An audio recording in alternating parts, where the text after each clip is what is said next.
Man, Detroit versus everybody, man. Detroit, we rep the hardest, man. We gain the hardest. You know what it is, man. Detroit, CJ, holla at your boy when we get home. Yo, this is Deontay the Bronx from the Wild, the WBC heavyweight champion of the world. I'd like to give a big shout out to CJ Goodfellow, Sports TV. Bomb Squad, baby. Most exciting man in boxing. Exciting man in boxing. Landon Flair Cobbs. Shout out to Goodfellow Sports TV. Hey, Steven, man, you really believe that stuff? Oh, man, come on. You really believe that stuff? All right, man, let's talk about Bob Arum. He revealed his low expectations for the pay-per-view versus Terence Crawford and Shawn Porter, and he revealed his high expectation. And also, Terence Crawford, it was on Top Rank's YouTube, and also it was on Top Rank's space on Twitter too, man. Today he talked about he was doing his press conference that he missed with Shawn Porter the other day. People were saying he missed the press conference with Shawn Porter because he got knocked out by Brian Norman, who's undefeated, who he sparred with and has sparred with in the past. So that was a rumor that was going around that I don't know if there was any validity. Bernie said it wasn't true, but obviously Bernie is in Crawford's camp and he wouldn't reveal that type of stuff. But it's just a rumor that came out of nowhere that has no validity. But I mean, we'll see on fight night. I mean, Shawn Porter looking very confident. And, you know, obviously, like I said, Shawn Porter got a chance. People don't know Shawn Porter ain't got no chance. You got to watch boxing. I believe Crawford will dominate, should dominate, and I might change my opinion on my pick too. But I'm gonna try to get to that pick tomorrow for the people that are members to the channel. So become a member for as little as $2 a month. So check that out. Just hit the join button. And but yeah, talked a little bit today. His phone or his internet was kind of breaking up, but he answered everybody's questions. I was on the the call as well too. So you go on the Top Rank YouTube channel. His phone broke up a little bit, but or whatever he was using, and go check that out. But yeah, he asked everybody questions, honestly, man, about the fight. And they said if somebody asked if you lose, what's gonna happen? He said that if you lose, that don't kill his credibility at welterweight or him as a fighter. He said, and he stopped it, was like, man, I ain't gonna lose though. Yeah, he had to ask him, like, had to really check yourself before. So check yourself, like, I ain't gonna lose. So like I said before, it was a video going around that the anti-Crawford people was using. It said that it was saying that he was I think it was at the Andre Ward beat Kovalev the second time. Might have been the first, but I think it was the second time at the Andre Ward beat Kovalev. Berto was talking about fighting Shawn Porter, and it was something that I don't think Fight Hype was trying to get on the camera. They was just, I think it was Fight Hype, don't quote me. I think it was Fight Hype, definitely was Fight Hype. And they was just in the locker room hanging out, and they caught a conversation like on the side after Andre Ward won, and Crawford and Berto was having a conversation about fighting Shawn Porter. And Berto was talking, he headbutted me, I'm paraphrasing, this, that, and the third. And obviously Berto was there breaking up the Charlo thing too, when Charlo got smacked by Jared Hurd or whatever happened there. And they were kind of talking on the side, and they just caught it off the humbug, not even trying to catch the conversation. Crawford's like, I want to try to, basically I'm paraphrasing, but he said, like, I ain't trying to fight him neither. That's pretty much what he said. Like, I ain't really trying to fight him like that neither. And people ran with it and said he was ducking Shawn Porter. Kenny said 2 years ago they offered to fight to him, and and Terence Crawford didn't want no parts of it. He said they asked again last year. Crawford said if it don't work out with Pacquiao. So basically Kenny said he ducking the fade. So people gonna run with that, and a lot of people rooting for Shawn Porter to win because they anti-Crawford. They don't want to see Crawford in they don't want to see Crawford in Bud fight and Spence fight. So like I said before, that is what it is. And I want to see these guys fight, mix it up regardless. But Shawn Porter tough, and this is his litmus test. And the expectation is he got to blow Shawn Porter out. He got to stop Shawn Porter and be the same dominant Bud that he's been, in his entire career, not losing that many rounds. You know, that's the narrative. That's the narrative. You know what I'm saying? He got to be dominant. You know, he got to be dominant. And to me, that's messed up. But you know, as far as the public, but you created that perception. You created that persona. You got to go out there and not lose that many rounds. You know, and you know we kind of get to that later, but that is what it is. But he created that, and that's good. You know, when Floyd lost a round, it was like he lost 7 rounds out the fight. It was like he lost the fight. But once you build that, when you make that reputation, that's great. But you got to live up to that, and I think he will.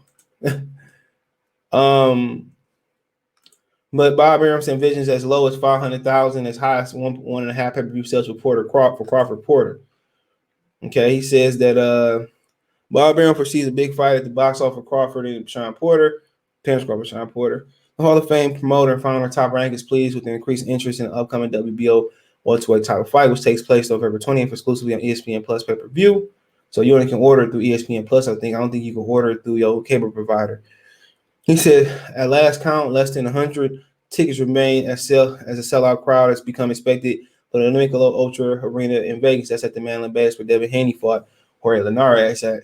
All right. It says Crawford, 37-028. Knockout has pulled strong attendance figures and linear TV ratings in the past, though struggled to establish himself as a pay-per-view star. Top Rank is eagerly expecting that to trend drastically change in the right direction for the fight, optimistically anticipating among the best selling pay-per-view events of the year, if not the very best. I don't see that, but the other platforms don't do particularly well on pay-per-view. We thought, I'm sure it's going to work, or quote, we thought it was going to work, going to ESPN Plus exclusively. We will do the UFC kind of pay-per-view numbers. Arum insisted that a recent Zoom call and media call to discuss the upcoming event, quote, it could be as low as 500,000, as high as 1.5 million. That's our goal. I really believe these fighters, Terence and Porter, are big surprise when they see the pay-per-view results. Okay, many industry will be surprised by such turnaround. Porter, 31-3-1, 17 boasts reputation for taking on all comers, but have never established himself as a pay-per-view blockbuster. His long pay-per-view headline successful commercial venture, though, playing the B-side to high-profile Earl Spence until September 2019. I did 300 roughly. I don't think it did 300. I think it was very reported like 200,000, 220, 225, 250 at the most. You get the real numbers. So went on, quote, both companies saw what we can read the rest of the article. Let's not cheat ya. Okay. It says Crawford has headline pay-per-view, headline 2 pay-per-view events. Neither producer numbers to remember. It will also be argued that he was never paired with the right opponent to properly drive such an event. The dynamic changed with Porter, against whom Crawford is favored to win, but who finally faced the top welterweight on one of his best resumes in the division. You know, who has one of the best resumes in the division. Landing such fights at welterweight has proven problematic. The 3 division titleists in pound for pound entrance since the arrival of 2018. Top ranking Crawford had previously blamed the development of lack of cooperation from Premier Boxing champions, who houses Spence, Porter, and nearly every other top welterweight in recent years. The two sides have since found a way to work together because niggas lose money.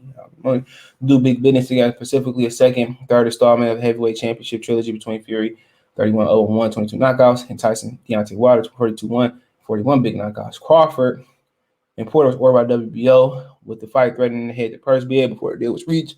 Both boxers were expected to earn high paydays as a result. Quote, both companies saw we really could work together well. Knows Arum, they green lighted Porter. It was easy to put the fight together. One of the real reasons the fight could be made was ESPN. ESPN Plus has a platform now with 19 million subscribers. ESPN Plus has exclusively pay-per-view rights. They can publicize it, email constantly to their subscribers. They're doing huge numbers. So, his thing is, you know, it ain't just because this thing is that ESPN Plus is only exclusively doing the pay-per-view. You can't get it from DirecTV. You can't get it from Showtime. You can't get it from The Zone. You can't get it from Time Warner. You can't get it from Spectrum. You only can get this pay-per-view through ESPN Plus. And that's how the UFC is doing it. You only can get it from ESPN Plus, and that's supposed to be the driver numbers. Them emailing their subscribers, them hoping their subscribers get buyer's remorse at the last minute.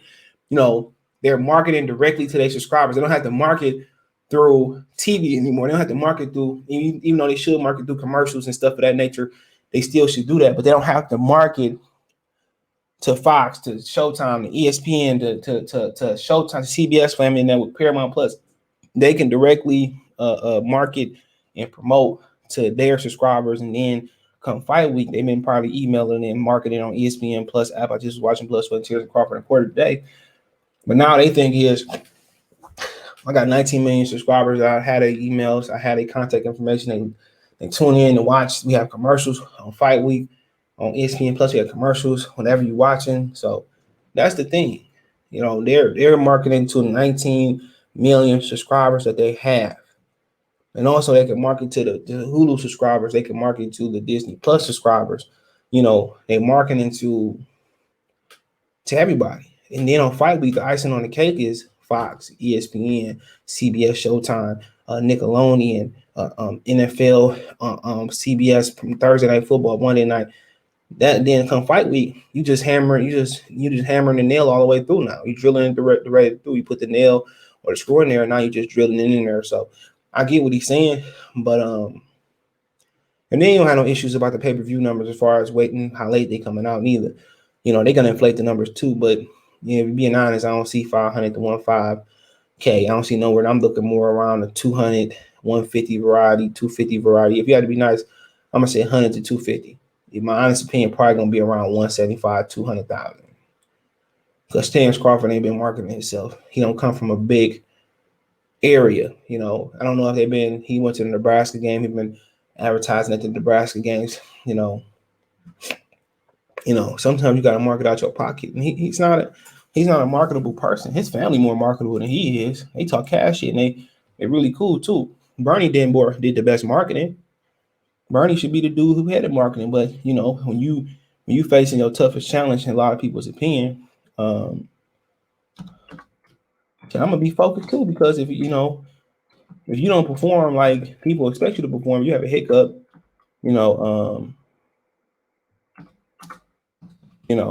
that's all the reason they need, not to support you. But then again, he could look vulnerable on purpose just to get Spence in that ring. If he looked too good, baby Spence say no.